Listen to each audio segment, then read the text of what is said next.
पैसा कमाना सीखना बहुत ज़रूरी है, लेकिन उस पैसे को कमाना सीखने के जितना ही ज़रूरी है एक और काम कि पैसे को खर्च कैसे करना है।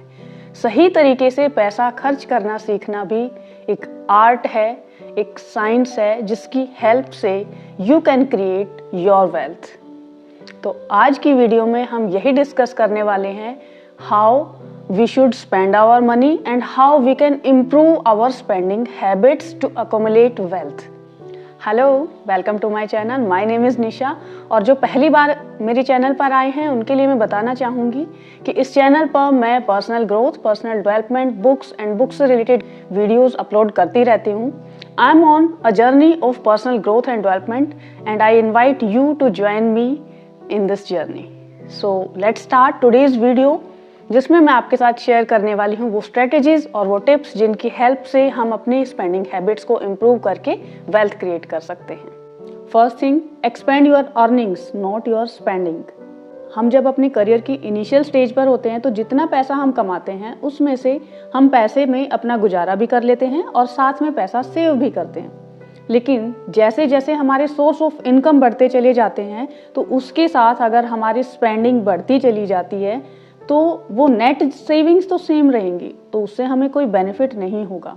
तो हमें क्या करना है, जैसे जैसे हमारे सोर्स ऑफ इनकम बढ़ते हैं, हमारी इनकम ज़्यादा होने लगती है, तो हमें इनकम को बढ़ाना है, सिर्फ इनकम को एक्सपेंड करना है, स्पेंडिंग को वहीं पर रखना है, उसको बढ़ने नहीं देना है, उसको कंट्रोल करके रखना है। तभी हमारी वेल्थ एक्यूमुलेट हो सकती है और तभी हमारा जो पैसा है वो मल्टीप्लाई हो सकता है। अगर जितनी आपकी इनकम बढ़ रही है साथ में उतनी आपकी स्पेंडिंग भी बढ़ती जा रही है तो कोई फ़ायदा नहीं है।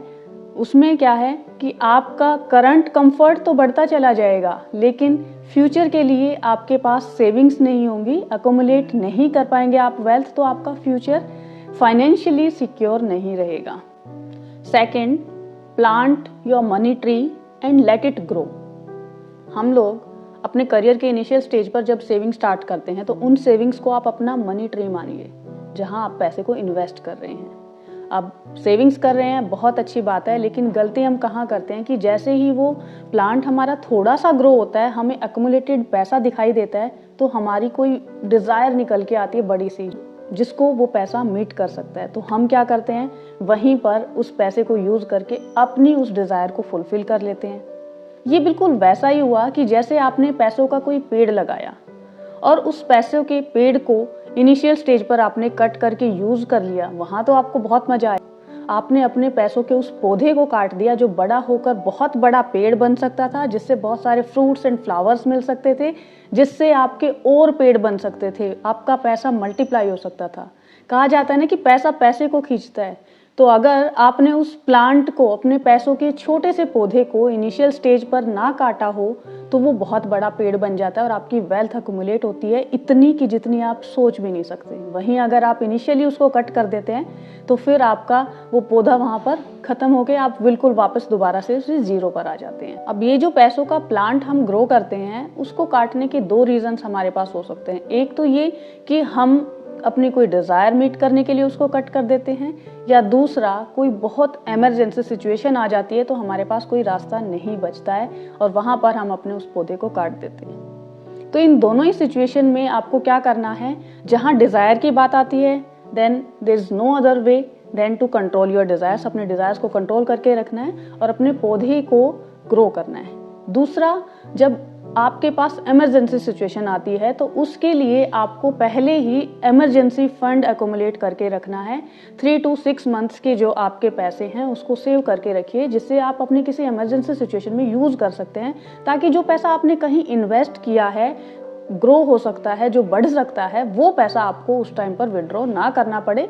किसी भी इमरजेंसी सिचुएशन से बचने के लिए इमरजेंसी फंड बना के रखिए।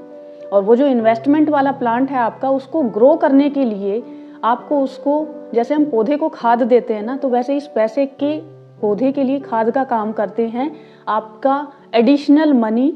तो उसको ग्रो करने के लिए खाद पानी के रूप में आप और ज़्यादा इन्वेस्टमेंट अपनी बढ़ाते जाइए टाइम के साथ, तो वो आपका जो पेड़ है बहुत जल्दी स्पीड से बढ़ते चला जाएगा। Third point, understand your triggers and address them. आपको ये समझना है कि कौन सी ऐसी चीज़ें हैं जो आपको पैसा खर्च करने के लिए ट्रिगर करती हैं। यस, हम लोगों की जो डिज़ायर्स हैं, जो पैसा खर्च करने की टेंडेंसी है, वो इंटरनल नहीं होती है, वो कहीं बाहर से आती है। कोई और हमें इन्फ्लुएंस कर रहा होता है। सोशल मीडिया इन्फ्लुएंसर्स हो सकते हैं, हमारे फ्रेंड्स पीयर्स हो सकते हैं, हमारे रिलेटिव्स हो सकते हैं, हमारे आसपास की सोसाइटी हो सकती है। बहुत सारी चीज़ें होती हैं जो हमें इन्फ्लुएंस करती हैं, अर्ज करती हैं पैसा खर्च करने के लिए। आप हो सकता है किसी से वैलिडेशन चाहते हो या किसी को आप दिखाना चाहते हो मैं कितना कूल हूँ, मेरे पास कितना पैसा है, और उस पैसे को दिखाने के लिए आप खर्च कर रहे हैं।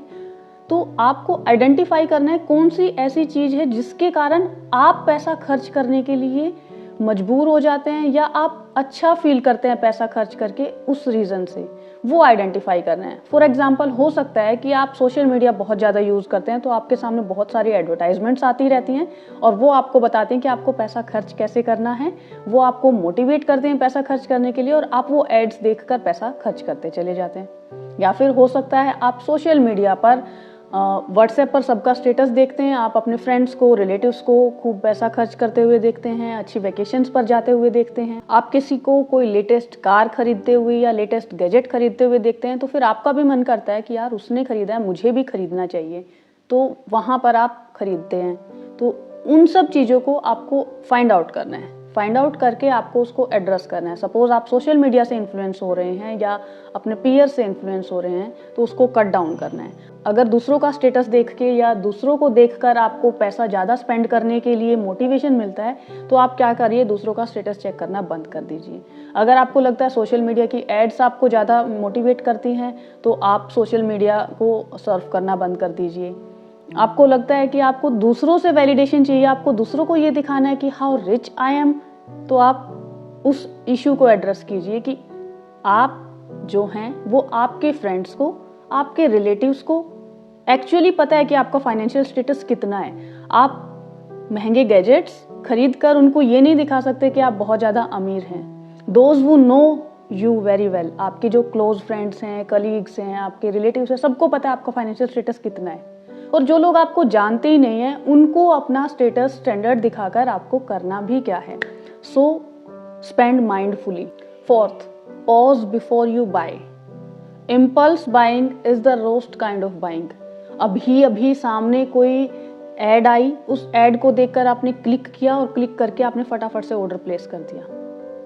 सबसे बुरे तरीके की स्पेंडिंग हैबिट होती है ये, क्योंकि वो ऑर्डर करने के बाद आपको शायद रियलाइज होता है कि ये चीज़ तो आपके लिए ज़रूरी थी नहीं, इसके बिना भी काम चल रहा है। तो जो एड्स आती हैं ना, वो बहुत ज़्यादा हमें ट्रिगर करती हैं। वो दिखाती हैं कि उन चीज़ों को खरीद कर हमें कितना बेनिफिट होने वाला है, जबकि कितनी ही ऐसी चीज़ें आप खरीदते चले जाओ कि इससे मेरी लाइफ चेंज हो जाएगी। होता कुछ नहीं है, आपकी लाइफ वैसी ही रहती है। किसी पर्टिकुलर चीज़ से आपकी लाइफ में बहुत बड़ा कोई ड्रास्टिक चेंज नहीं आ जाता है। उन लोगों का काम होता है आपको ऐसी स्ट्रेटजीज से वो आपको मोटिवेट करते हैं। फियर ऑफ मिसिंग आउट आपको फील होने लग जाता है कि कहीं मैं ही ना रह जाऊं, बस मैं ही मिस ना कर दूं इसको, तो इसलिए हम इम्पल्सिवली शॉपिंग कर लेते हैं। इम्पल्स शॉपिंग नहीं करनी है। जो भी आपको शॉपिंग करनी है, कोई भी प्रोडक्ट ऐसा है जो आपको लगता है कि आपको खरीदना चाहिए, तो उसको अपने विश लिस्ट में डाल दीजिए, कार्ट में डाल दीजिए या फिर कहीं पर लिख लीजिए। उसके बाद कुछ दिन आपको वेट करना है, पॉज करना है, रुकना है, फिर आपको एनालाइज करना है कि हाँ ये चीज़ अभी भी मुझे चाहिए या नहीं चाहिए। थोड़ा सा गैप देना है, 1 वीक का, 15 डेज का, 1 मंथ का, 1 डे का, जितना भी आपकी वो प्रोडक्ट के लिए आप वेट कर सकते हैं, उतना आपको थोड़ा सा गैप देना है, उसके बाद खरीदना है। ये आप एक थंब रूल अपना बना लीजिए कि कोई भी प्रोडक्ट आप इम्पल्सिवली जैसे ही माइंड में आया या किसी को देखा या कहीं से इन्फ्लुएंस मिला, इमीडिएट बाय नहीं करना है। कम से कम 24 आवर्स तक आप उस चीज़ को खरीदने से पहले वेट कीजिए and then you should go for it. तो इससे बहुत सारी चीज़ें तो आप वैसे ही नहीं खरीदेंगे। आपको थोड़े टाइम के बाद ना उसका जो वो इम्पल्स वाला जादू है वो ख़त्म हो जाता है और फिर आपको रियलाइज़ हो जाता है कि नहीं, ये मेरे लिए बहुत ज़रूरी नहीं है, तो I can cut down on it. 5th, create shopping schedule. Shopping करने के लिए, स्पेंड करने के लिए पैसा अपना शेड्यूल बना लीजिए। जितनी ज़्यादा हमारी फ्रिक्वेंसी रहती है कि हम स्पेंड करने के लिए, शॉपिंग के लिए जाते हैं, उतनी ही ज़्यादा चीज़ें हम लेके आते हैं। सपोज हम एक चीज़ लेने गए हैं, हम 4 चीज़ें साथ में एडिशनली ले आते हैं जिनके बिना हम वैसे भी काम चल रहा था, तो इससे ज़रूरत से ज़्यादा हम स्पेंड कर देते हैं। तो इसलिए अपनी शॉपिंग का शेड्यूल बनाइए कि वीक में एक बार मुझे शॉपिंग करने जाना है, या 15 दिन में एक बार मुझे जाना है शॉपिंग करने, या महीने में एक बार। उससे क्या होगा, एक तो सारी चीज़ें आपको जितनी चाहिए हैं उस पर्टिकुलर टाइम पीरियड की, जितना आपने शेड्यूल किया अपनी शॉपिंग को, वो सारी साथ ले आते हैं। आपको पता रहता है कि ये सब चीज़ें मुझे चाहिए हैं, और आपको पता है कि बीच वाले टाइम पे आपको शॉपिंग नहीं करनी है, तो वो नो स्पेंडिंग टाइम रहता है, अननेसेसरी चीज़ों पर पैसा खर्च नहीं होता, और इम्पल्स बाई भी आपकी कंट्रोल हो जाती है, क्योंकि आपको पता है कि नहीं मुझे आज शॉपिंग नहीं करनी, आज कोई चीज़ देखी है तो आपको पता है कि आपका शेड्यूल है, नेक्स्ट वीक आपको शॉपिंग करने जाना है, आप उसको नोट डाउन करके रखेंगे, और नेक्स्ट वीक जब आप शॉपिंग के लिए जाएंगे तो आप उसको फिर वहाँ पर डिसाइड कर सकते हैं। 6th, spend with a list. हम बहुत बार शॉपिंग करने के लिए तो निकल जाते हैं कि आज मेरा स्पेंडिंग डे है, तो आज मुझे परचेज करके लानी है चीज़ें, अपनी ज़रूरत की शॉपिंग करने के लिए आप निकल जाते हैं। पर आप मार्केट में जाएं या ऑनलाइन शॉपिंग करें, आप देखेंगे कि it's full of discounts and offers जो आपको अट्रैक्ट करते हैं, और फिर आप अननेसेसरी चीज़ें खरीद लेते हैं। तो इससे बचने का सबसे अच्छा तरीका है, जब आपको जो चीज़ चाहिए होती है उसको अपनी शॉपिंग लिस्ट में ऐड करते जाइए, लिखते चले जाइए। मैं क्या करती हूँ, मेरी जो प्लानर है उसमें एक पेज बना रखा है मैंने, जिसमें मेरी शॉपिंग वाली लिस्ट बना के रखती हूँ। तो उसमें जो भी मुझे घर में चाहिए होती है उन चीज़ों को लिस्ट में मैं ऐड करती चली जाती हूँ।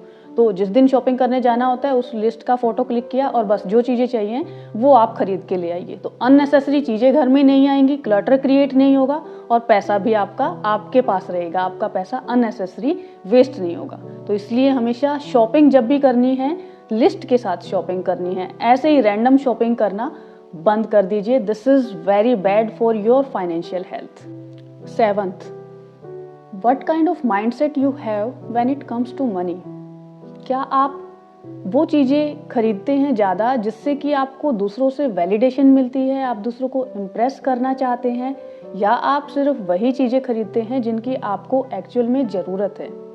Always remember, you have got a family to raise, not a society to impress. Society को आप कितना भी इम्प्रेस करने की कोशिश कर लीजिए, कुछ फ़र्क नहीं पड़ता है, लेकिन जो पैसा आप सेव करेंगे वो आपके और आपकी फैमिली के काम आने वाला है। जो पैसा आपके पास है उससे आप कुछ भी खरीद सकते हैं, आप कोई एक्सपीरियंस खरीद सकते हैं, आप कोई सामान खरीद सकते हैं, या आप उसको इन्वेस्ट कर सकते हैं। लेकिन एक बार आपने उस पैसे को कहीं खर्च कर दिया तो उस पैसे की वैल्यू वहीं खत्म हो जाती है। So always first fix your mindset. आपका अगर माइंड में ये क्लियर होगा ना कि मेरा जो गोल है वो वेल्थ अकोमुलेट करना है, पैसा अपनी फैमिली के लिए और अपने लिए मुझे फ्यूचर के लिए सेव करना है, तो आप अननेसेसरी स्पेंडिंग वैसे ही नहीं करेंगे। वहीं अगर आप दूसरों में वैलिडेशन ढूंढते रहेंगे, दूसरों को इम्प्रेस करते रहेंगे, आपका गोल रहेगा कि लेटेस्ट गैजेट्स आपके पास हों, लेटेस्ट ट्रेंडी क्लोथ्स आपके पास हों, सब कुछ आप सोसाइटी को देखकर फॉलो करते जा रहे हैं। कोई वैकेशन पे जा रहा है तो आप भी चाहते हैं कि मैं भी वहाँ पर पैसा खर्च करके आऊँ, then you are going to waste your money. Positive spending habits. कई बार क्या होता है, बहुत लंबे समय तक जब हम अपनी डिज़ायर्स को दबाते रहते हैं तो फिर मन करता है कि नहीं, अभी थोड़ा सा कहीं से एक्स्ट्रा पैसा आ जाता है, तब भी ऐसा होता है कि हमारा मन करता है जो डिज़ायर हमने दबाई हुई थी अब उनको पूरा करने का टाइम है, अब हम कुछ खरीद लेते हैं, कुछ बड़ा सा खरीद लेते हैं, सेलिब्रेट करते हैं, कोई स्पेशल ओकेज़न है, आपका बर्थडे है, एनिवर्सरी है, तो आप कुछ खरीदने का सोचते हैं। तो वहाँ पर मैं ये नहीं कहूँगी कि आप मत खरीदो, आप खरीदो, पर वो चीज़ खरीदो जिससे आपकी उस प्रोडक्ट की जिसको आपने खरीदा है उसकी वैल्यू एनहेंस हो और आपको फ्यूचर में पैसा वापस मिल सके। अब पैसा खर्च कहाँ कर सकते हैं? प्रॉपर्टी खरीद सकते हैं, आप गोल्ड खरीद सकते हैं, स्टॉक्स खरीद सकते हैं, म्यूचुअल फंड्स खरीद सकते हैं, आप अपना कोई ऐसा बिजनेस स्टार्ट कर सकते हैं जिससे आपको रिटर्न मिलना स्टार्ट हो जाए। कोई भी ऐसा प्रोडक्ट, कुछ एंटीक प्रोडक्ट्स भी ऐसे होते हैं जिनकी लॉन्ग टर्म के बाद वैल्यू एनहेंस हो जाती है, वो एंटीक चीज़ें भी आप खरीद सकते हैं। बट आपको ये ध्यान रखना है, जो भी चीज़ आप खरीद रहे हैं उसकी वैल्यू, जितनी वैल्यू आज है वो सेम ना रहे या उससे डेप्रिशिएट ना हो, उसमें एप्रिसिएशन हो जिसमें वैल्यू का, वो चीज़ आपको खरीदनी है। तो आपका पैसा जो है वो बढ़ेगा भी, आपकी वेल्थ की जर्नी कंटिन्यू भी रहेगी और आपकी जो पैसा खर्च करने की जो डिज़ायर हो रही थी अंदर से वो भी फुलफिल हो जाएगी। मानो कि कोई लेटेस्ट गैजेट आया है, कोई फ़ोन आया है फॉर एग्जांपल मार्केट में जो बहुत पॉपुलर हो गया है। अब मेरा अगर 5-6 लोगों का फ्रेंड सर्कल है, सब वो फ़ोन खरीद रहे हैं, मेरा भी मन कर रहा है, तो मुझे क्या करना है? मैं जाकर उस फ़ोन को खरीदने की बजाय मैं उस फ़ोन का स्टॉक खरीद लूँगी। अब वो सब लोग जो फ़ोन खरीद रहे हैं वो तो हो गए कंज्यूमर उस कंपनी के, और मैंने जिसने स्टॉक खरीदा मैं हो गई ओनर उस कंपनी की, मेरी उस कंपनी में उतनी हिस्सेदारी हो गई। तो अब आपको डिसाइड करना है आपको कंज्यूमर बनना है या ओनर बनना है। अब जैसे जैसे वो कंपनी जितने ज़्यादा प्रोडक्ट्स बेचेगी, जितनी ज़्यादा उस कंपनी की ग्रोथ होगी, उतनी ज़्यादा साथ में मेरी भी ग्रोथ होगी, मेरा पैसा भी बढ़ता चला जाएगा। तो खर्च करने की मेरी इच्छा थी वो भी पूरी हो गई, और साथ में मेरा जो पैसा है वो मल्टीप्लाई होना भी स्टार्ट हो गया। वहीं जिन लोगों ने वो फ़ोन खरीदा, उनका वो जो पैसा है उसकी वैल्यू उसी दिन से डाउन होने स्टार्ट हो गई जिस दिन से उन्होंने अपना फ़ोन खरीदा है। तो डिसीजन सोच समझ कर लेकर जब आप पॉजिटिव स्पेंडिंग सीख जाते हैं तो आपकी दोनों काम हो जाते हैं, खर्च करने का मज़ा भी आ जाता है और पैसा बढ़ता भी चला जाता है। So that's it for today's video. We'll meet in next video. Till then, keep reading, keep learning. Bye bye. Take care.